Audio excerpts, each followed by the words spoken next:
Hey there, class. I just wanted to talk to you about creating your research proposal. I don't want it to be a frustrating process for you. You know, you will have done this after only doing a couple hours of research, so it's okay that you don't really know what you're going to be doing yet. But you can just follow this format. You could honestly just paste your material into this document if you wanted to. You know, you just download it and put material in. You know, you open with a memorable scene, story, or statistic. All of you know how to do that and do that really well. Explain your issue, provide the necessary definitions and historical overviews. Um, and as part of a definition, as an introduction, that's okay, particularly for those of you who are engineers and, using terms that your reader has never read before. Make sure that you just define things in here. It's just, when you do your thesis statement, it's just, here's what I've got so far.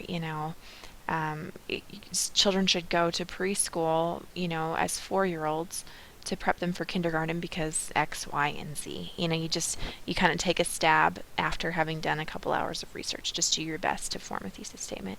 Now, the forecasting passage is, I posted some notes about that in the discussion boards.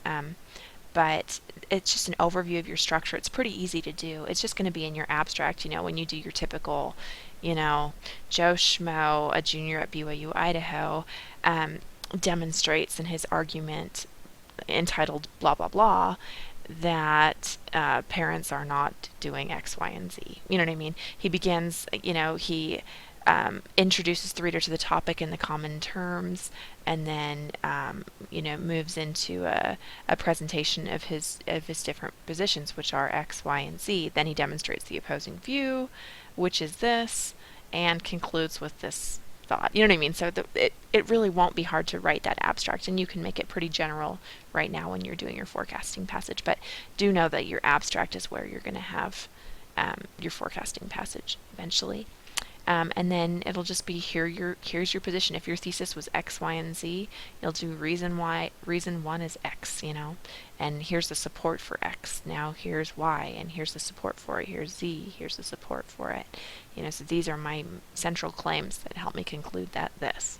And eventually this is going to be 5 to 6 pages. And then you've got your opposing view.